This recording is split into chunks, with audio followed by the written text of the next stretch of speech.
nagimbal ang buong Russia. Si Vladimir Putin, ang pinakamakapangyarihang tao sa mundo, ang diktador na may hawak ng mga sandatang nuklear, ay lumuhod at sa harap pa ng Pilipinas. Ginamit ng kanluran ang lahat ng parusa para pahirapan ang Russia. Ang Amerika, Europa, maging ang Japan ay tumalikod na. Ngunit ang tunay na nagpaluhod sa kanya ay hindi mga missile o economic sanctions. Ito ay ang buhay ng isang tao upang maging mas tiyak ang buhay ng isang babae. Ang kanyang anak na si Katerina Vladimirovna Putina. Nasa bingit siya ng kamatayan. At ang tanging bansa na makapagliligtas sa kanya ay ang Pilipinas. Ano nga ba ang nangyari? Halina't simulan natin. Ngunit bago iyon, sa lahat ng aking mga kaibigan sa buong Pilipinas, mangyaring itype ang "Mabuhay ang Pilipinas" sa comment section. Ito ang magiging pinakamalaking inspirasyon ko sa paggawa ng susunod na video. Maraming salamat sa inyong lahat. Enero 15, 2025, Moscow. Ako si Jose Reyes at nagtatrabaho ako sa Energy Consulting Department ng Gazprom, ang pinakamalaking kumpanya ng natural gas sa Russia. Isa ako sa iilang Pilipino na kayang magsalita ng Russian na parang sarili kong wika. 45 taong gulang na ako. Nang gabing iyon, mag-isa akong naghahapunan sa isang restaurant sa sentro ng Moscow. Nagninyebe sa labas. Ang taglamig sa Russia ay nananatiling malupit. Kahit halos 20 taon na akong naninirahan sa bansang ito, hindi ko pa rin makasanayan ang ganitong klaseng lamig. Biglang tumunog ang aking telepono. Isang hindi pamilyar na numero. Ngunit nang makita ko ang unang ilang mga digit, parang huminto ang tibok ng aking puso.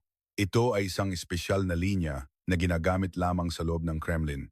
Sinagot ko ang tawag. Boses ni Dmitry Peskov ang narinig ko, ang tagapagsalita ng Kremlin at kanang kamay ni Putin.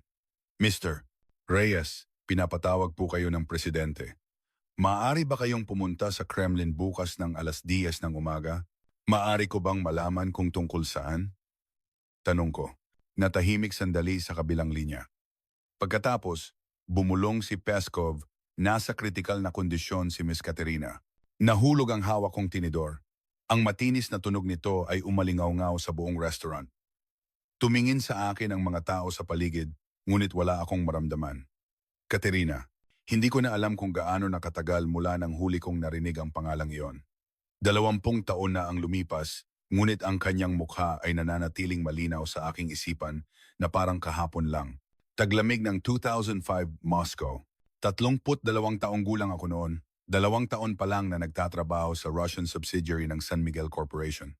Bilang isang nagtapos ng kursong may kinalaman sa Russian language, wala akong naging problema sa pag-angkop sa lokal na pamumuhay. Sa katunayan, masaya ako dahil sa pakiramdam na may misyon akong palawakin ang isang bagong merkado.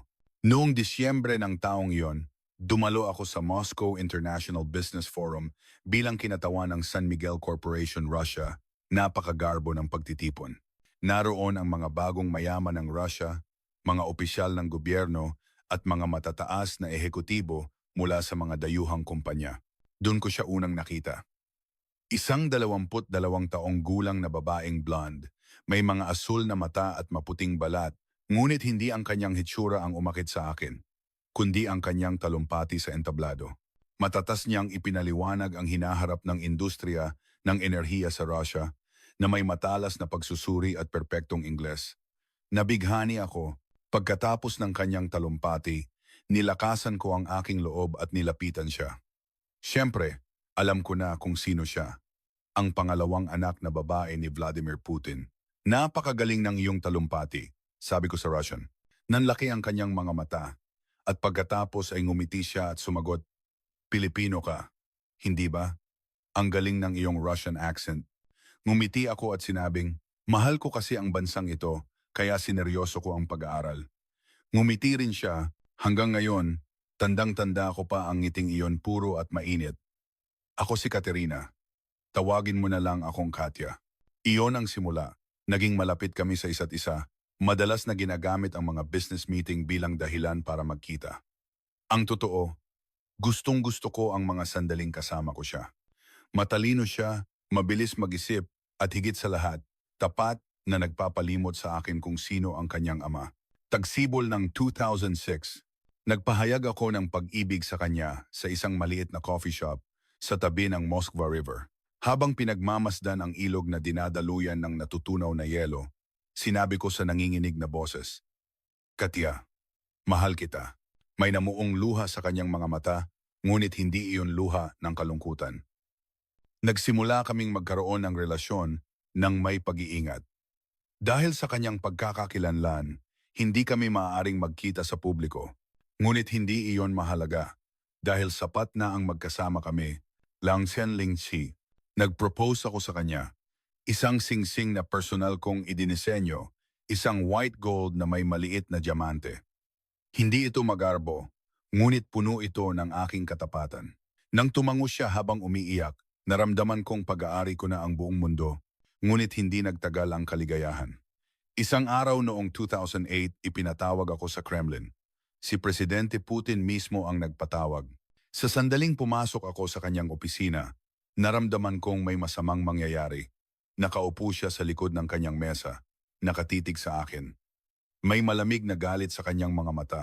Nagsalita si Putin. Ang kanyang boses ay malalim at kalmado, ngunit ang bigat nito ay hindi mailarawan.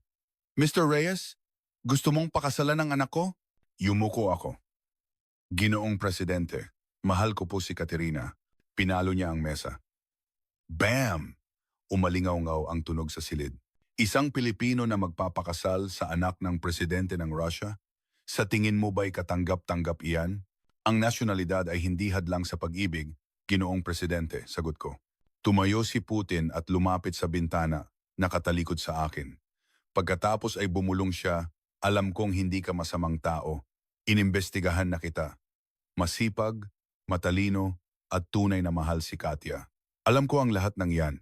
Humarap siya sa akin, may komplikadong emosyon sa kanyang mga mata.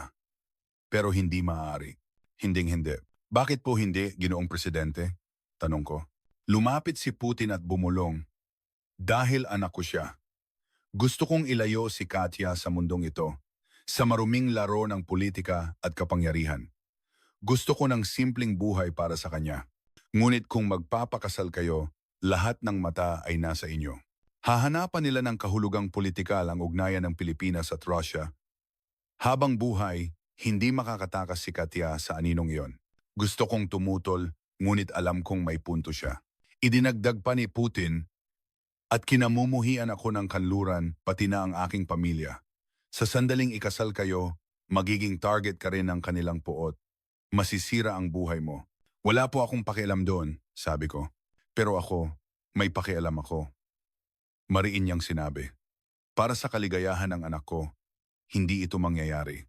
Ilang araw ang lumipas, nakatanggap ako ng abiso mula sa San Miguel Corporation, Russia, na ililipat ako pabalik sa head office sa Pilipinas.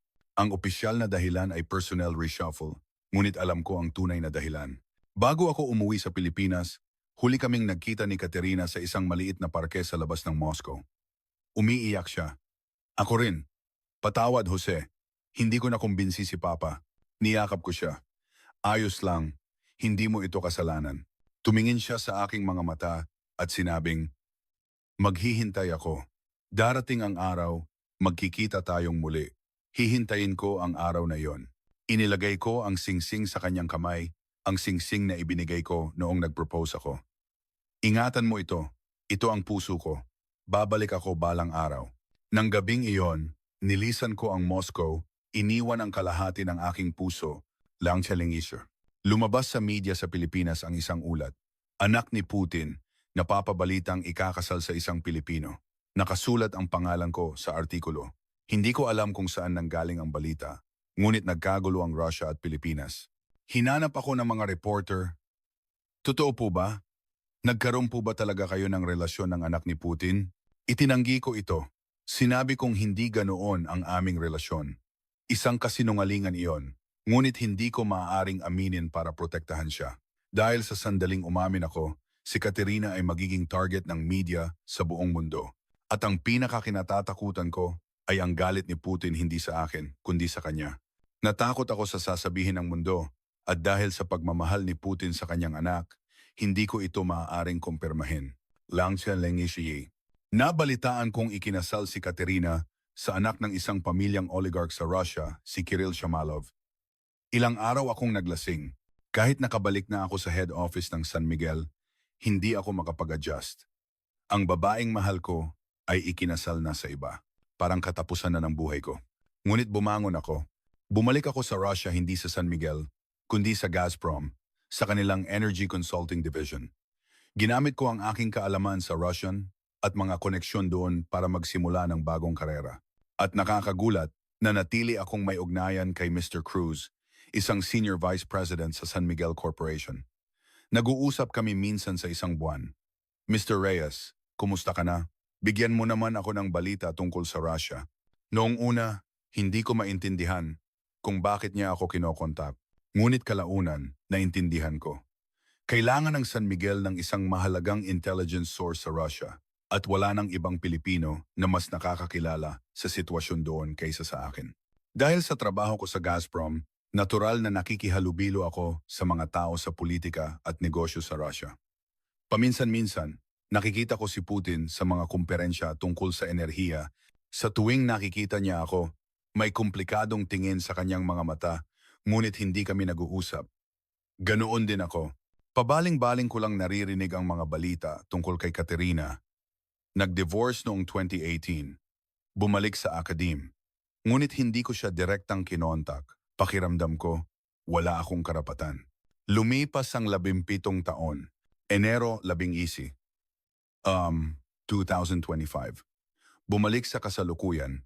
Nasa kritikal na kondisyon si Miss Katerina. Paulit-ulit na umalingaw-ngaw sa isip ko ang mga salita ni Peskov. Hindi ako makatulog buong gabi. Anong nangyari sa kanya? Kinabukasan, 10:00 ng umaga, dumating ako sa Kremlin. Dumaan sa security check, naglakad sa mahabang pasilyo. Naalala ko ang paglakad ko sa pasilyong ito, 17 taon na ang nakalipas, puno ng galit at desperasyon. Ngayon, puno naman ako ng takot. Bumukas ang pinto ng opisina ni Putin. Mas tumanda siya kumpara sa dati. Maputi na ang kanyang buhok, malalim ang mga kulubot sa gilid ng kanyang mga mata, ngunit nananatiling matalas ang kanyang tingin. Subalit, may kakaiba akong nakita. Sa matalas na tingin na iyon, isang bagay na hindi ko pa nakita, kailanman. Takot. Ang pinakamakapangyarihang tao sa mundo.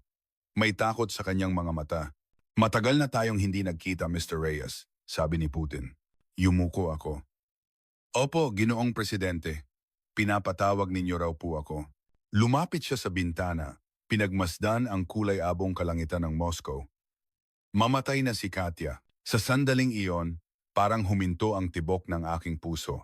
Nanghina ang aking mga tuhod, ngunit pinilit kong manatiling nakatayo. Nagpatuloy si Putin, brain aneurysm. Isang ugat sa utak na lumobo na parang lobo. Isang time bomb na maaaring pumutok anumang oras. 2 buwan na ang nakalipas ng matuklasan ito at mabilis itong lumalaki. Humarap siya sa akin. May luha sa mga mata ng pinakamakapangyarihang tao sa mundo. Hindi ako makapaniwala. Hinanap ko ang pinakamagagaling na doktor sa kanluran na maaaring mag-opera America, Germany, Switzerland, ang pinakamahuhusay na ospital. Ngunit lahat sila ay tumanggi dahil sa sanctions. Sinabi nila na kung gagamutin nila ang pamilya ni Putin, sila mismo ay mapapatawan ng parusa. Nanginginig ang kanyang boses. Dahil sinimulan ko ang giyera sa Ukraine, dahil naging kaaway ako ng kanluran, kahit na mamamatay na ang anak ko, walang gustong tumulong. Maingat akong nagtanong, paano po sa loob ng Russia? Marami rin pong magagaling na doktor dito. Umiling si Putin. Nakita na siya ng pinakamahuhusay na neurosurgeon sa Russia. Ngunit sinabi nila na wala pang 50% ang tsansa ng tagumpay. Masyadong malalim ang lokasyon ng aneurysm ni Katya. Masyadong mapanganib ang tradisyonal na operasyon. Tumingin siya sa akin. Puno ng desperasyon ang kanyang mga mata. Mr. Reyes, ikaw na lang ang natatanging pag-asa. Nagulat ako. Ako po, hindi po ako doktor. Alam ko. Ngunit may ugnayan ka pa rin sa mga tao sa San Miguel, hindi ba? Natigilan ako. Paano ninyo po nalaman? Mapait nang ngumiti si Putin. Ano sa tingin mo ang ginagawa ng FSB, Federal Security Service? Alam ko ang lahat. Bawat buwan nakikipag-usap ka kay Senior Vice President Cruz. Ibinibigay mo ang impormasyon mula sa Gazprom sa San Miguel. Pinagpawisan ako ng malamig. Huling-huli ako. Hindi katakataka kung arestuhin ako sa salang espiya. Ngunit sinabi ni Putin ang isang bagay na hindi ko inaasahan.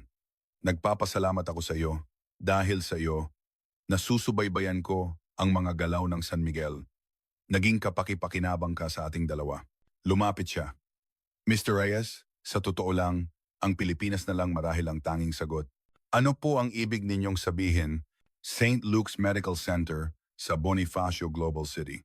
Narinig kong mayroon silang pinakabagong robotic surgery system, doon isang sistema na kayang mag-opera ng brain aneurysm na may 0.1 mm lang na margin of error. 5 lugar lang sa buong mundo ang may ganitong kagamitan. Wala kami nito sa Russia. Tinitigan niya ako. Maaari mo bang kontakin ang San Miguel? Tanungin mo kung maaari nilang iligtas si Katya. Kung ako ang direktang hihiling, siguradong tatanggihan nila. Ngunit kung ikaw, maaaring mag-iba. Natahimik ako ng ilang segundo. Naguguluhan ang aking isipan. Naalala ko ang ginawa sa akin ng lalaking ito, 17 taon na ang nakalipas. Pinaghiwalay niya kami ni Katerina. Sinira niya ang buhay ko. Ngunit mamamatay na si Katerina. Hindi na mahalaga ang galit ko noon. Kailangan ko siyang tulungan, anuman ang mangyari. Susubukan ko pong magtanong, Ginoong Presidente. Ngunit hindi ko maipapangako dahil hindi ko alam kung ano ang magiging desisyon ng San Miguel. Hinawakan ni Putin ang aking kamay. Nanginginig ang kamay ng pinakamakapangyarihang tao sa mundo. Salamat, Mr. Reyes. Maraming salamat. Pagkatapos ay idinagdag niya sa isang malalim, nanginginig na boses. Nagkamali ako 17 taon na ang nakalipas. Ang paghiwalayin kayo ni Katya ang pinakamalaking pagkakamali ko. Patawad. Hindi ako makapagsalita. Ang paghingi ng tawad na hinintay ko ng 17 taon. Ngunit hindi na iyon mahalaga ngayon. Ang kailangan ay mailigtas si Katerina. Iyon lang ang mahalaga. Paglabas ko ng Kremlin, iisa lang ang nasa isip ko. Kailangan kong kontakin ang San Miguel, ngayon din. Ngunit kasabay nito, bumuhos ang kaba. Tutulong kaya ang San Miguel? Ang paggamot sa anak ni Putin ay nangangahulugang direktang paglabag sa sanctions ng kanluran. Ang pressure mula sa Amerika, ang pagkondena ng internasyonal na komunidad, ang boycott movement laban sa San Miguel, napakalaki ng mga panganib. Ngunit kailangan kong gawin ito. Para kay Katerina, kinuha ko ang aking telepono at tinawagan si Senior Vice President Cruz. Nagring ito ng 1 beses, 2 beses, 3 beses. Pagkatapos ay sinagot niya, Mr. Reyes, anong meron? Huminga ako ng malalim. Sir, may kailangan po akong sabihin. Pwede po ba tayong mag-usap ngayon? Natahimik sandali sa kabilang linya.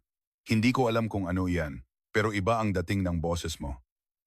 Sinabi ko, ang anak na babae ni Presidente Putin ay mamamatay na at ang tanging makapagliligtas sa kanya ay ang St. Luke's Medical Center. Isang nakabibinging katahimikan ang sumunod. Pagkatapos, bumulong si Mr. Cruz. Jose, hindi ito biro. Hindi dito nagtatapos ang kwento. Ano ang magiging desisyon ng San Miguel Corporation? Paano tutugon ang Malacanang? Paano makakarating si Katerina sa Pilipinas? Tila imposible ang lahat. Ngunit ang imposible ay nagiging posible. Iyan ang Pilipinas. Enero 11, 2025, 7 p.m., oras sa Pilipinas. Nasa kanyang opisina sa headquarters ng San Miguel Corporation sa Ortigas si Senior Vice President Cruz nang matanggap niya ang tawag ni Jose Reyes. Halos 20 taon na siyang veterano sa pamunuan ng San Miguel, nakaranas na ng iba't ibang krisis. Ang Asian Financial Crisis, ang pagre-retiro ng mga iconic na leader, ang mga bagong hamon sa ilalim ng kasalukuyang pamunuan. Sanay na siya sa malalaking sitwasyon, isang taong hindi basta-basta nagugulat, ngunit nang marinig niya ang sinabi ni Jose, nagbago ang kanyang mukha, anak ni Presidente Putin. Opo, sir, sabi ni Jose sa kabilang linya. Napaka-critical ng sitwasyon. Tinanggihan na siya ng lahat ng ospital sa kanluran. Sabi ng medical team sa Russia, wala pang 50% ang tsansa ng tagumpay. Ang robotic surgery system lang sa St. Luke's ang tanging pag-asa. Napaisip si Mr. Cruz, hindi ito simpleng usaping medikal. Sangkot dito ang internasyonal na politika, diplomasya at economic sanctions. Jose, hindi natin ito pwedeng pagdesisyonan. Kailangan itong i-report sa mas mataas. Alam ko po, sir, pero wala na tayong oras. Pwedeng pumutok ang aneurysm ni Katerina anumang oras. Pakiusap, magdesisyon po sana kayo agad. Tumango si Mr. Cruz kahit hindi siya nakikita ni Jose. Sige, naintindihan ko. Kokontakin kita sa lalong madaling panahon. Pagkababa ng telepono, tumingin si Mr. Cruz sa bintana. Kumikinang ang mga ilaw ng Ortigas sa gabi. Huminga siya ng malalim at tumawag sa isa pang numero, ang opisina ng presidente ng St. Luke's Medical Center. Kasabay nito, sa St. Luke's, naghahanda ng umuwi si Dr. Antonio De Leon, ang hospital director. Katatapos lang niya ng 3 operasyon ngayong araw. Pagod na ang katawan, ngunit sa edad na 60, nananatili siyang isang buhay na alamat sa neurosurgery sa Pilipinas. Biglang tumunog ang kanyang telepono, isang direktang linya mula sa pamunuan ng San Miguel. Dr. De Leon, si Cruz ito. Mayroon akong agarang kailangan sa iyo. Ibinaba ni Dr. De Leon ang kanyang bag. Ang isang tawag mula sa pamunuan ng SMC sa ganitong oras ay tiyak na hindi maliit na bagay. Ano iyon, sir? Ipinaliwanag ni Mr. Cruz ang sitwasyon. Ang anak ni Putin, ang brain aneurysm, ang pagtanggi ng kanluran, ang limitasyon ng mga doktor sa Russia. Pagkatapos marinig ang lahat, naging seryoso ang ekspresyon ni Dr. De Leon. Mayroon ba kayong MRI scan? Wala pa, pero dapat ay matanggap natin ito sa lalong madaling panahon. Nag-isip sandali si Dr. De Leon. Pagdating ng scan, titingnan ko. Pero sir, hindi ito desisyon na base lang sa medikal na hatol. Kailangan ng desisyon mula sa itaas. Alam ko, sagot ni Mr. Cruz. Nang gabing iyon, nagkaroon ng emergency meeting sa headquarters ng SMC. Nagtipon sa conference room sina Mr. Cruz, ang Chief Legal Officer, ang Head of Public Relations, at ang Director for International Cooperation. Seryoso ang mukha ng lahat. Unang nagsalita ang Chief Legal Officer. Sir, napakadelikado nito. Kung gagamutin natin ang pamilya ni Putin, maaari tayong mapatawan ng sanctions ng Amerika. Lahat ng negosyo ng San Miguel sa Amerika ay malalagay sa panganib. Maging ang buong industriya ng Pilipinas ay maaaring maapektuhan. Sumang-ayon ang Head of PR. Ituturing tayo ng Western media na kasabwat ng Russia. Maaaring magkaroon ng boycott movement. Malaking dagok ito sa imahe ng kumpanya. Nag-alok ng ibang pananaw ang Director for International Cooperation. Pero kung iisipin natin, maaaring isa rin itong oportunidad. Ang Russia ay isa sa pinakamalaking exporter ng enerhiya sa mundo. Kung ililigtas natin ang anak ni Putin, magiging iba ang katayuan ng Pilipinas sa merkado ng Russia. Nagkagulo ang silid. Hati ang opinyon. Tahimik lang na nakikinig si Mr. Cruz. Sa huli, nagsalita siya. Naiintindihan ko ang lahat ng inyong punto. Ngunit hindi ito desisyon na kaya nating gawin. Ire-report ko ito sa Malacanang. Kinabukasan, sa palasyo ng Malacanang. Dala ni Mr. Cruz ang ulat na inihanda niya kagabi at humarap sa National Security Advisor. Dahan-dahang binasa ng advisor ang ulat, walang emosyon ang kanyang mukha. Pagkaraan ng ilang sandali, nagsalita siya. Ano ang opinyon sa loob ng San Miguel? Hati po ang opinyon, sagot ni Mr. Cruz. May mga nag-aalala sa panganib ng sanctions at mayroon ding nakakakita ng oportunidad sa merkado ng Russia. Pero sa totoo lang, mas marami ang tutol. Tumango ang advisor. I-report ko ito sa presidente. Matagal na nanahimik ang presidente ng Pilipinas matapos marinig ang ulat. Seryoso ang kanyang mukha, ang mukha ng isang taong nahaharap sa isang desisyon na may kinalaman sa kapalaran ng bansa. Sa wakas, nagsalita siya. Bago ang lahat, ito ay isang usaping makatao. Ano po ang plano ninyo, Mr. President? Tanong ng advisor. Tulungan natin sila, sagot ng presidente. Maingat na sinabi ng advisor. Ngunit, Mr. President, nag-aalala po ako sa reaksyon ng Amerika. Maaari nila tayong gipitin dahil sa paglabag sa sanctions. Umiling ang presidente. Hindi tayo maaaring maglagay ng kondisyon sa harap ng buhay ng isang anak. Iyan ang tamang gawin bilang tao. Kahit sino pa si Putin, inosente ang kanyang anak. Ang paggamot sa isang pasyente ay hindi politika, ito ay pangunahing tungkulin ng sangkatauhan. Idinagdag niya, Ako na ang personal na magpapaliwanag sa Amerika. Sabihin mo sa San Miguel at sa ospital na gawin ang lahat para iligtas siya ng walang anumang kondisyon. Nang marinig ang balita, agad na tinipon ni Mr. Cruz ang pamunuan ng SMC. Mga kasama, inaprubahan na ng Malacanang. Utos nila ay tulungan natin sila ng walang kondisyon. Tumango ang mga ehekutibo. Ngunit may ilang tumutol, sinasabing dapat samantalahin ang pagkakataon para humingi ng pabor sa Russia tulad ng prioridad sa mga kontrata sa enerhiya o karapatan sa pagmimina. Ang founding chairman ng San Miguel, bagamat retirado na, ay kinokonsulta pa rin sa mga ganitong mahahalagang usapin. Ang kanyang boses ay narinig sa pamamagitan ng video conference. Hindi maaari iyan. Nagulat ang mga ehekutibo at tumingin sa screen. Hindi maglalagay ng anumang kondisyon ang San Miguel. Iyan ang paraang Pilipino. Nagpatuloy siya, ang paghingi ng kapalit habang nagliligtas ng buhay ay pangingikil.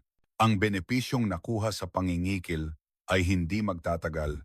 Ngunit ang utang na loob mula sa isang taos pusong tulong ay hindi kailanman malilimutan. Idinagdag niya, ano man ang gawin o hindi gawin ng Russia, hindi mahalaga. Ang dapat nating gawin ay iligtas ang buhay. Iyan ang dahilan kung bakit naririto tayo sa ating kinalalagyan. Naantig si Mr. Cruz. Sa halos 20 taon niya sa SMC, ngayon lang siya nakasaksi ng ganito kadesidido at malinis na desisyon. Naiintindihan ko po, Chairman. Ganyan po ang gagawin natin. Moscow, Kremlin. Iniulat ni Jose Reyes ang balita kay Putin. Ginoong Presidente, nakipag-ugnayan na po ang San Miguel. Sabi po nila, maaari nilang gawin ang operasyon. Kailangan lang po nilang matanggap ang MRI scan ni Miss Caterina. Pagkatapos ng masusing pagsusuri, itatakda nila ang schedule. Isang ekspresyon ng ginhawa ang lumitaw sa mukha ni Putin, ngunit agad itong napalitan ng pagdududa. Ano ang kondisyon? Anong hinihingi ng Pilipinas? Wala po silang hinihinging kondisyon, Ginoong Presidente, sagot ni Jose. Nanlaki ang mga mata ni Putin. Walang kondisyon. Gagamutin nila ang anak ko ng walang hinihinging kapalit, tumango si Jose. Opo. Personal na utos daw po ng Presidente ng Pilipinas. Sinabi niyang hindi maaaring maglagay ng kondisyon sa harap ng buhay ng isang anak. Ganoon din daw po ang sinabi ng founding chairman ng San Miguel. Matagal na nanahimik si Putin. May kung anong kislap sa kanyang mga mata. Luha ba iyon? O ekspresyon ng hindi makapaniwala? Sa wakas, nagsalita siya. Hindi ko maintindihan. Sinasabi ng kanluran na ayos lang mamatay ang anak ko. Pero sinasabi ng Pilipinas na ililigtas nila siya nang walang anumang kapalit. Ganyan po ang Pilipinas, Ginoong Presidente, sagot ni Jose. Isang bansa na tumutulong sa oras ng pangangailangan. Isang bansa na naninindigan sa sarili nitong paraan sa kabila ng panggigipit ng China. Lumapit si Putin sa bintana, pinagmasdan ang kalangitan ng Moscow. Nagkamali ako 17 taon na ang nakalipas, bulong niya. Minaliit ko ang mga Pilipino, ang pagpapaalis sa iyo, ang paghiwalay sa inyo ni Katya. Lahat iyon ay pagkakamali ko. Humarap siya, puno ng determinasyon ang kanyang mga mata. Sige, ipapadala ko ang mga scan at ipapadala ko si Katya sa Pilipinas. Ano ang dapat gawin? Sabi po ng San Miguel, magpapadala sila ng private jet kasama ang isang medical team at mga kagamitan. Ngunit, Ginoong Presidente, ang operasyong ito ay dapat manatiling lubos na lihim. Tinaas ni Putin ang kanyang kilay. Bakit? Kung malalaman ng Amerika, hahadlangan nila tayo. Ganoon din ang China. Hindi rin ito maaaring malaman sa loob ng Russia. Kailangan ng perpektong paglilihim. Tumango si Putin. Naiintindihan ko. Ako mismo ang mag-uutos sa FSB. Ilang tao lang ang makakaalam ng operasyong ito. Lumapit siya kay Jose at ipinatong ang kamay sa kanyang balikat. Mr. Reyes, salamat. Kung hindi dahil sa iyo, tiyak na mamamatay si Katya. Yumuko si Jose. Hindi pa po tapos ang lahat. Kailangang makarating ng ligtas si Miss Caterina sa Pilipinas at maging matagumpay ang operasyon. Hanggat hindi pa nangyayari iyon, hindi po ako mapapanatag. Alam ko, tumango si Putin. Pero nagtitiwala ako sa iyo. Huminto siya sandali. Puntahan mo si Katya. Gusto kanyang makita. Sa isang lihim na villa sa labas ng Moscow, isang lugar na pamilya lang ni Putin ang nakakaalam, mahigpit na binabantayan ng mga ahente ng FSB. Pumasok si Jose sa villa. Sa unang pagkakataon sa loob ng 17 taon, makikita na niya siyang muli, parang sasabog ang puso ko. Isang halo ng takot at pananabik. Nakatayo sa harap ng pinto ng kwarto sa ikalawang palapag, nanginginig ang aking mga kamay. Kaya ko bang buksan ang pinto? Naaalala pa kaya niya ako? Galit kaya siya sa akin? Huminga ako ng malalim at binuksan ang pinto. Nakita ko siyang nakahiga sa kama. Wala na ang magandang blonde na babae mula 20 taon na ang nakalipas. Isang maputlang mukha, malalim na mga mata, at mga matang nawalan ng sigla, malinaw na mga bakas ng paghihirap mula sa sakit. Ngunit nang makita niya ako, isang mahinang ngiti ang sumilay sa kanyang mga labi. Jose, ang kanyang boses ay mahina at walang lakas, ngunit ang pagbigkas niya sa pangalan ko ay pareho pa rin tulad ng dati. Lumuhod ako sa tabi ng kama. Katya, ako ito. Nandito na ako. Tumulo ang luha mula sa kanyang mga mata. Naghintay ako ng 17 taon. Hinawakan ko ang kanyang kamay. Malamig at payat, ngunit iyon ang kamay niya, ang kamay na hinanap-hanap ko. Patawad, hindi ako nakarating ng mas maaga. Umiling siya. Dumating ka. Sapat na iyon. Mas hinigpitan ko ang hawak sa kanyang kamay. Katya, pumunta tayo sa Pilipinas. Doon magiging maayos ka pagkatapos ng operasyon. Ang pinakamagaling na medical team sa St. Luke's ay naghihintay sa iyo. Mahina siyang ngumiti. Tumango ako. Oo, ang bansa ko. Sabay tayong pupunta. Mas maraming luha ang tumulo mula sa kanyang mga mata. Gusto kong pumunta. Kung kasama kita, kahit saan. Hinalikan ko ang kanyang noo. Ipinapangako ko, ililigtas kita. At pagkatapos, sabay nating lalakbayin ang Maynila, Cebu, Palawan. Ipapakita ko sa iyo lahat. Ang pinangako natin, 20 taon na ang nakalipas. Ngumiti siya. Kahit pagod ang kanyang katawan, napakaganda pa rin ang ngiting iyon. Hindi mo nakalimutan. Walang araw na nakalimutan ko. Nang gabing iyon, sa headquarters ng San Miguel sa Ortigas, nagsimula ang pinakalihim na operasyon sa kasaysayan ng kumpanya. Codename, Operasyon Haribon, tulad ng Philippine Eagle na muling isinilang mula sa bingit ng kamatayan. Isang private jet ng SMC ang inihanda, sakay ang 2 doktor at 3 nurse. Nilagyan ang loob ng eroplano ng mga pinakabagong kagamitang medikal, isang mobile MRI, life monitoring systems, at mga gamit para sa emergency surgery para itong isang lumilipad na ICU. Lugar ng pag-alis, Ninoy Aquino International Airport. Destinasyon, isang lihim na military airstrip sa labas ng Moscow. Hindi dapat malaman ng Amerika, hindi dapat malaman ng China. Maging sa loob ng gobyerno ng Russia, iilan lang ang nakakaalam. Kung mabubulgar ang operasyong ito, lahat ay mawawalan ng saysay. Lumipad ang jet ng SMC. Pinanood ni Mr. Cruz ang pag-alis nito mula sa airport. Magkahalong emosyon ang kanyang nararamdaman. Magtatagumpay kaya ang operasyong ito? May hahatid ba nila ng ligtas si Katerina? Magiging matagumpay kaya ang operasyon? Lahat ay hindi tiyak.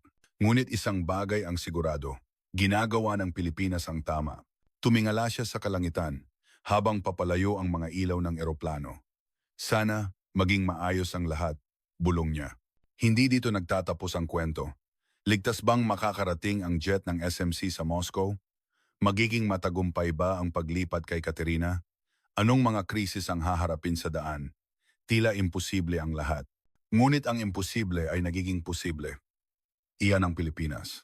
Enero 17, 2025, 2 a.m. Lihim na military airstrip sa labas ng Moscow. Negatibo 20 degrees Celsius ang lamig. Ang hangin ay parang sampal sa mukha, ngunit wala akong oras para damhin ang ginaw. Lumapag na ang private jet ng San Miguel. Isang puting Gulfstream G650 na may asul na guhit sa katawan ang pinakabagong modelo na ginagamit lamang ng pinakamatataas na ehekutibo ng SMC. Ngunit ngayon, hindi ehekutibo ang laman ito, kundi isang medical team at mga kagamitan. Bumukas ang pinto ng eroplano at bumaba ang medical team.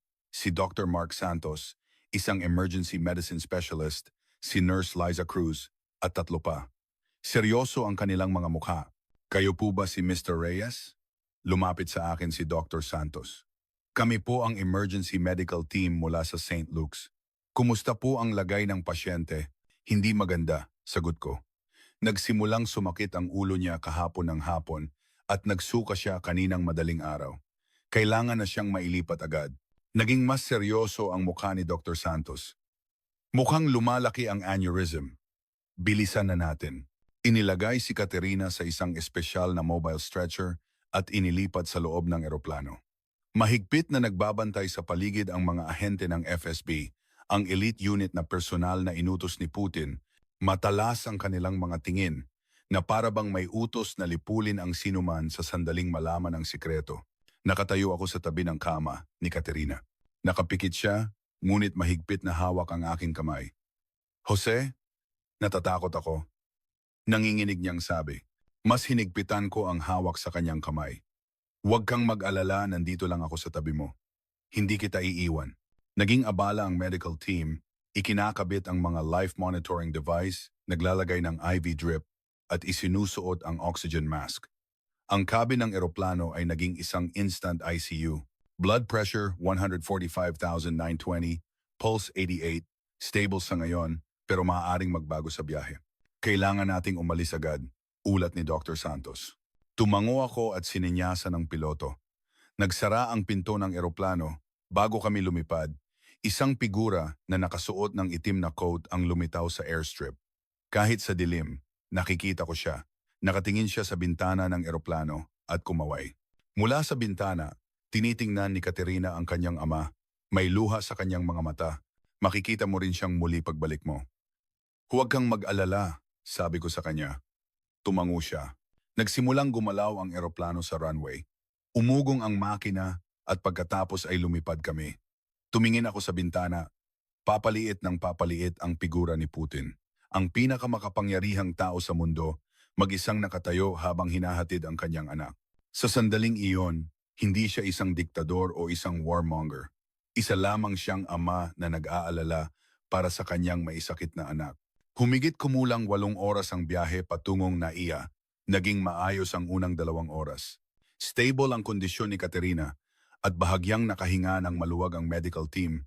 Ngunit pagsapit ng 3 oras, biglang nagbago ang sitwasyon. Isang matinis na tunog ng alarma ang pumuno sa cabin. Beep, beep, beep. Tumakbo si Dr. Santos. Tumaas bigla ang blood pressure, 180,110. Sintomas ito na malapit nang pumutok ang aneurysm. Parang nagyelo ang puso ko. Anong gagawin natin? Mabilis na nag-utos si Dr. Santos, bigyan ng nicardipine para mapababa ang presyon. Nurse Liza, ihanda mo. Agad na inihanda ni Nurse Liza ang gamot at itinurok sa IV line ni Caterina. Dahan-dahang bumaba ang mga numero sa monitor. 175, 168, 160. Nakahinga ng maluwag si Dr. Santos. Stable na ulit sa ngayon. Pero hindi natin alam kung kailan ulit tataas. Kailangan nating magmadali. Tumakbo ako sa cockpit. Hindi ba natin pwedeng bilisan pa? Nasa panganib ang pasyente. Nasa maximum speed na po tayo. Sagot ng piloto. Pero may problema. Anong problema? Kailangan nating dumaan sa airspace ng China pero wala tayong flight permit. Baka kailanganin nating umikot at madadagdagan tayo ng 2 oras. 2 oras. Para kay Caterina, iyon ay isang hatol ng kamatayan.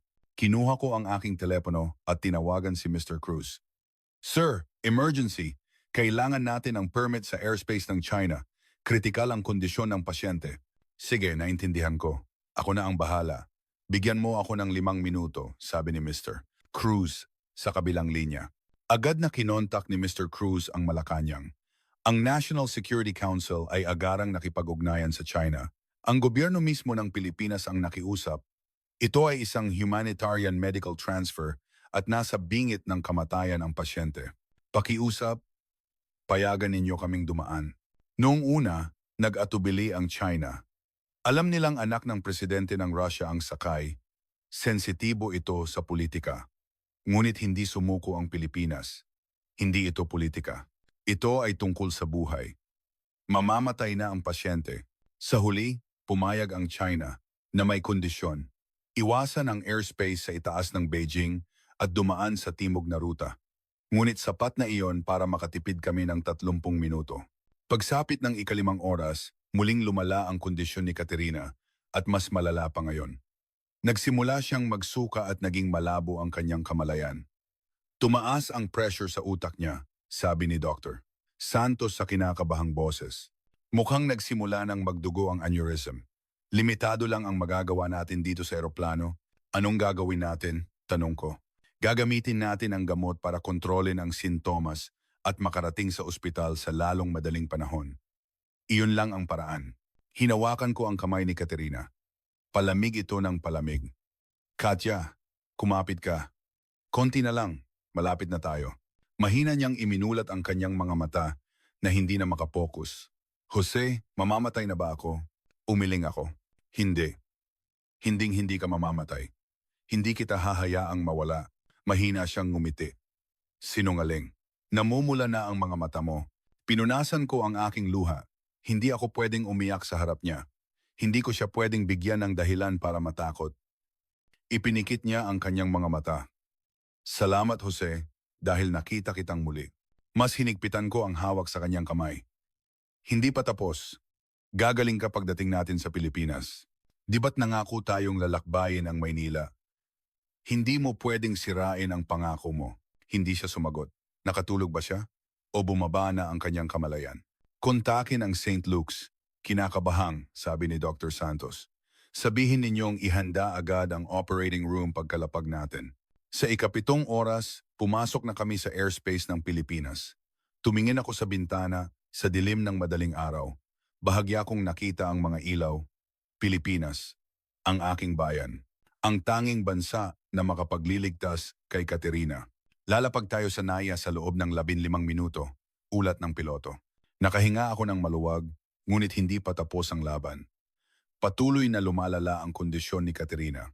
Naging hindi stable ang kanyang blood pressure at humina ang kanyang paghinga. Itinaas ng medical team ang oxygen supply sa maximum. Pagkalapag natin, kailangan nating makarating sa ospital sa loob ng 30 minuto para maabutan ang tamang oras para sa operasyon, sabi ni Dr. Santos. 30 minuto. Mula Naiya hanggang St. Luke's BGC karaniwang inaabot ng 1 oras. Ngunit handa na ang Pilipinas. Enero 17, 2025, 10:23 a.m., Ninoy Aquino International Airport. Lumapag ang private jet ng SMC. Hindi pa man tuluyang humihinto ang eroplano, 3 itim na sasakyan na ang papalapit. Mga sasakyan mula sa Malacanang, walang plaka. Bumukas ang pinto ng eroplano at ibinaba ng medical team si Katerina na nakahiga sa stretcher. May oxygen mask at walang malay. Sumunod ako. Ang malamig na hangin ng taglamig ay tumama sa aking mukha, ngunit wala akong maramdaman. Nakatingin lang ako kay Katerina. Isang babaeng coordinator na ipinadala ng St. Luke's ang lumapit. Mr. Reyes, handa na po ang mga sasakyan. Naka-standby na po ang police escort. Dadalhin natin siya sa ospital sa pinakamabilis na paraan. Inilagay si Katerina sa isang espesyal na ambulansya. Sumakay din ako.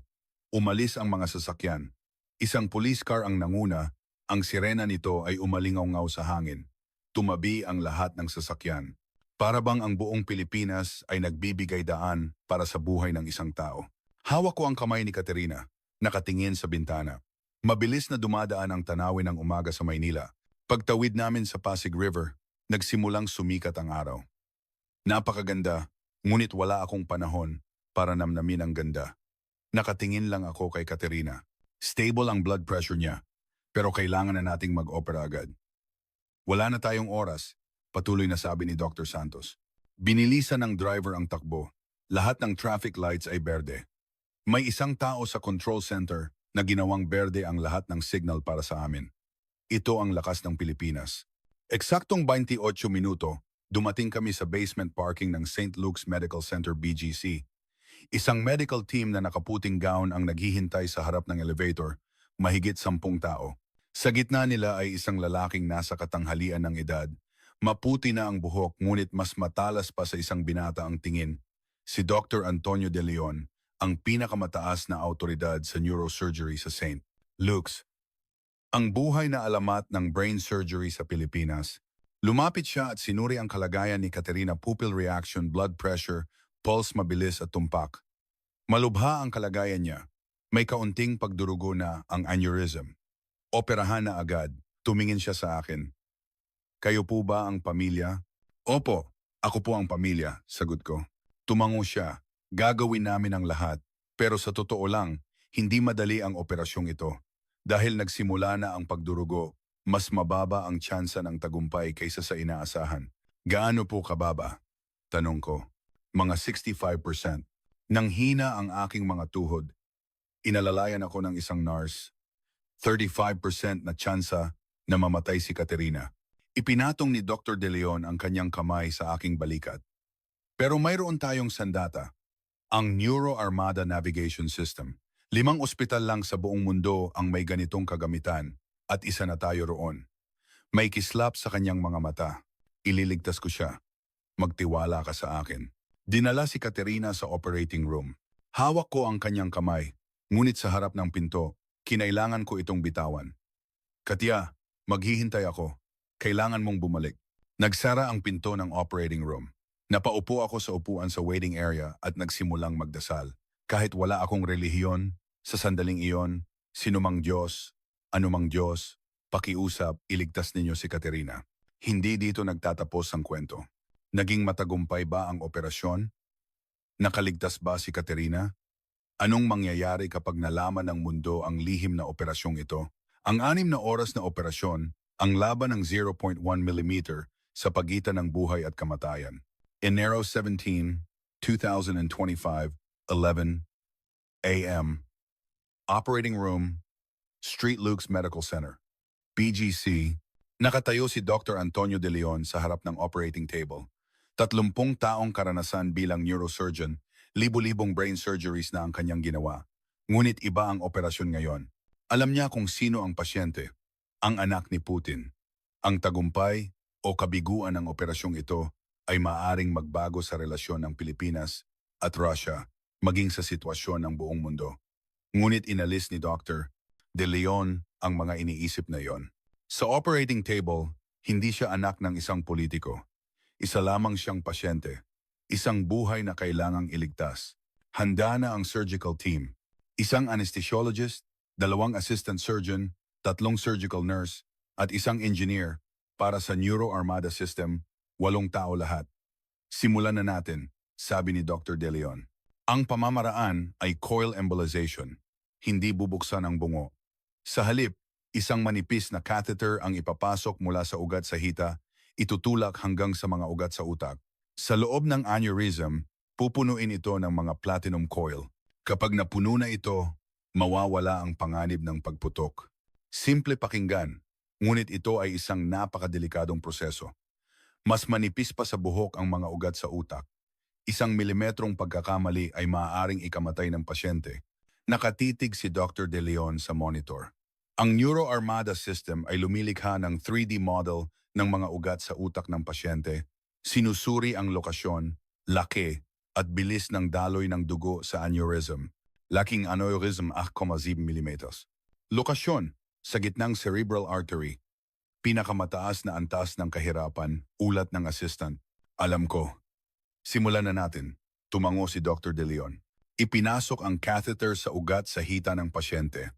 Ipinapakita ng monitor ang landas nito. Pagkalipas ng 10 minuto, narating na nito ang mga ugat sa utak, 2 sentimetro na lang mula sa aneurysm.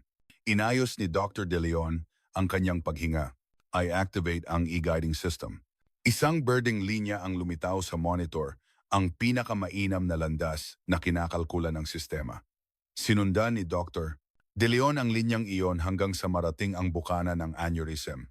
Ihanda ang unang coil, ipinasok ang unang platinum coil. 2 oras matapos magsimula ang operasyon, 12 coils na ang naipasok. Malapit nang mapuno ang aneurysm. Huling bahagi na, sabi ni Dr. De Leon. Dito ang pinakadelikado. Nagsimulang ipasok ang labing 13 coil. Maingat ang kamay ni Dr. De Leon. Magaling, malapit na. Bigla, umalarma ang monitor. Isang pulang ilaw ang kumislap. May na-detect na pagdurugo. Bahagyang pumutok ang aneurysm, sigaw ng assistant. Pinagpawisan ang noo ni Dr. De Leon, ngunit hindi nanginig ang kanyang kamay. Huwag mataranta. Mabilis na kumilos ang kanyang kamay. Kailangan ng 0.1 millimeter na katumpakan. Nagbigay ng gabay ang sistema. 5 segundo, 10 segundo, 15 segundo. Naipasok ang coil. Nawala ang pulang ilaw sa monitor. Huminto ang pagdurugo. Nakahinga ng maluwag si Dr. De Leon. Nalagpasan natin ang krisis. Ituloy. 4 na oras at 30 minuto pagkatapos magsimula, $1.10 coils na ang naipasok. Ganap nang napuno ang aneurysm. Ginawa ni Dr. De Leon ang huling pagsusuri. Aneurysm occlusion rate, 100%. Blood flow, normal. Walang pagdurugo. Matagumpay ang operasyon. Isang buntong hininga ng ginhawa ang narinig sa buong silid. Nagpunas ng luha ang ilang nurse. Tinanggal ni Dr. De Leon ang kanyang guantes. Magaling na teamwork. Salamat sa inyong lahat. Lumabas siya ng operating room. Tiningnan ang relo. 3:47 p.m. 4 na oras at 57 minutong laban. Sa waiting area, napaupo ako sa sahig, nagdarasal. Walang tigil ang agos ng aking luha. Halos 5 oras akong naghintay na parang 5 taon. Ang pinakamasasamang senaryo ang tumatakbo sa isip ko. Bigong operasyon, pagdurugo sa utak, koma, kamatayan. Bumukas ang pinto ng operating room. Lumabas si Dr. De Leon, pawisan ang noo. Tumayo ako. Kumusta po? Tumingin sa akin si Dr. De Leon at dahan-dahang ngumiti. Tagumpay. Nanghina muli ang aking mga tuhod. Ganap ng sarado ang aneurysm. Nagkaroon ng kaunting pagdurugo pero mabilis nating naagapan dahil sa neuroarmada system. Magigising siya sa loob ng ilang oras. Pagkatapos ng ilang araw na obserbasyon, maaari na siyang ilipat sa regular na kwarto. Hinawakan ko ang kamay ni Dr. De Leon. Salamat po. Maraming salamat. Ginawa lang po namin ang aming trabaho. Ang totoong nahirapan ay ang pasyente. Napakatatag niya. Umiyak ako. Pagkatapos ng 20 taon, mababawi ko na si Caterina. Kasabay nito, sa isang lugar sa Maynila, may isang taong nakikipag-usap sa telepono. Oo, kumpirmado. May isang pasyenteng Russian sa VIP ward ng St. Luke's, posibleng anak ni Putin. Ang kausap ay ang Manila correspondent ng CNN. Sigurado ba ang impormasyon? Oo, may nakakita sa lihim na paglipat sa airport. Ang private jet daw ng SMC ay galing Moscow. Nanlaki ang mata ng correspondent. Ito ay isang world-class exclusive. Sige, ihanda na ang report. Enero 17, 2025, 8 de la tarde. Kumalat ang balita sa buong mundo. CNN breaking news. Anak ni Putin, lihim na ginagamot sa Pilipinas. Nagimbal ang mundo. Naglabas ng pahayag ang US State Department. Inaalam namin kung nilabag ng Pilipinas ang sanctions laban sa Russia. Gagawa kami ng nararapat na hakbang. Nagpahayag din ng pagkabahala ang European Union. Ikinalulungkot namin ang pagsuporta ng aming kaalyadong Pilipinas sa pamilya ng presidente ng Russia. Binatikos ng Western media ang San Miguel at ang Pilipinas. Mga headline, San Miguel, tumutulong sa pamilya ni Putin, sanctions ni Kanluran, Balewala, Pilipinas, kumampi sa Russia. Nagsimula ang boycott movement sa social media. Kumalat ang hashtag na Boycott Philippines. Sa loob ng isang araw, naging #1 trending topic ito. Daan-daang reporter ang dumagsa sa harap ng VIP ward ng St. Luke's. Anong masasabi ng San Miguel? Ano ang kalagayan ng pasyente? Ano ang masasabi ninyo sa paglabag sa sanctions? Sinubukan silang harangan ng security ng ospital, ngunit lalong naging magulo ang sitwasyon. Nagmamadaling dumating si Mr. Cruz sa ospital, seryoso ang kanyang mukha. Kailangan nating mag-press conference. Lalala lang ang sitwasyon kung hindi. Ano po ang plano ninyo? Tanong ko. Haharapin natin sila, sagot ni Mr. Cruz. Ipaliwanag natin kung bakit ito ginawa ng Pilipinas. Kinabukasan, 10 a.m. sa auditorium ng St. Luke's, mahigit 200 reporter mula sa buong mundo ang nagtipon. Umakyat sa entablado si Mr. Cruz. Kalmado ang mukha ngunit matatag ang tingin. Mga kaibigan, iisa lang ang sasabihin ng Pilipinas. Hinawakan niya ang mikropono. Ang medisina ay walang kinikilalang hangganan. Ang Pilipinas ay hindi namimili ng pasyente. Katanggap-tanggap ba iyan? Sigaw ng isang reporter. Isang war criminal si Putin. Kahit ano pa ang ginawa ni Presidente Putin, inosente ang kanyang anak, sagot ni Mr. Cruz. Nasa bingit ng kamatayan ang isang anak. Kailangan pa ba nating tanungin kung sino ang kanyang ama bago siya gamutin? Nagkagulo ang mga reporter. Hindi namin ipinagpapalit ang buhay para sa anumang bagay at hindi kami naglalagay ng kondisyon. Iisa lang ang ginawa namin. Iniligtas ang isang taong mamamatay na. Mariin niyang sinabi, kung paglabag ito sa sanctions, edi mali ang sanctions. Normal ba ang isang mundo na nagpaparusa sa pagliligtas ng buhay? Natahimik ang lahat. Walang makasagot. Hindi magbabago ang Pilipinas. Kahit sino pa ang dumating, kahit sino pa ang manakot, hindi kami titigil sa pagliligtas ng buhay. Iyan ang paraang Pilipino. Pagkatapos ng press conference, isang hindi inaasahang bagay ang nangyari. Nagsimulang magbago ang opinyon ng publiko sa social media. Nagbago ang hashtag. Nagsimula ito sa Asia, ngunit mabilis na kumalat sa Japan, Korea, Southeast Asia. At nakakagulat, maging sa Europa at Amerika, nagsimulang lumabas ang mga mensahe ng suporta. Tama ang Pilipinas. Walang politika sa harap ng buhay. Salamat Pilipinas. Kahit galit ako kay Putin, hindi dapat mamatay ang anak niya. Hindi iyon makatao. Nagpahayag din ng suporta ang mga kilalang tao. Nag-tweet si Elon Musk, "The Philippines is right. Medicine should be above politics." Sumang-ayon din si Bill Gates. Ilang araw ang lumipas, binago ng US State Department ang kanilang paninindigan. Ang ginawang paggamot ng St. Luke's ay itinuring na humanitarian service, hindi sakop ng sanctions. Nanalo ang Pilipinas. Isang buwan ang lumipas, may mga tahimik na pagbabago. Lihim na niluwagan ng gobyerno ng Russia ang mga restriction sa pag-import ng mga produktong agricultural at electronics mula sa Pilipinas. Walang opisyal na anunsyo, ngunit makikita ito sa datos ng customs. Nagsimulang pumasok muli ang mga produktong Pilipino sa Russia. Tahimik ding na-update ang mga kasunduan sa pagitan ng Gazprom at mga kumpanya ng enerhiya sa Pilipinas. Walang media na nagulat, ngunit alam ito ng mga nasa industriya. Tinupad ni Putin ang kanyang pangako, ngunit hinding-hindi niya ito sasabihin sa publiko. Iyon ang kanyang paraan, nagbabayad ng utang na loob, ngunit hindi kailangang ipaalam sa mundo. Hindi dito nagtatapos ang kwento. Nagising na ba si Katerina? Ano ang reaksyon ni Putin? Ano ang naging resulta ng 20 taong pag-iibigan ni na Jose at Katerina? Pagkatapos ng milagrosong operasyon, doon palang magsisimula ang tunay na kwento. Pebrero 14, 2025. St. Luke's Medical Center, BGC. Araw ng paglabas ni Katerina sa ospital. Pagkatapos ng isang buwang paggagamot, ganap na siyang magaling. Ang huling resulta ng MRI scan. Perpektong sarado ang aneurysm at walang anumang pinsala sa kanyang utak. Isang milagro. Bago umalis sa kwarto, hinawakan ni Katerina ang kamay ni Dr. De Leon. "Doktor, iniligtas ninyo ang buhay ko. Habang buhay ko itong tatanawing utang na loob." Ngumiti si Dr. De Leon. "Ginawa lang po namin ang aming trabaho. Magpagaling po kayo at mamuhay ng malusog." May luha sa mga mata ni Katerina.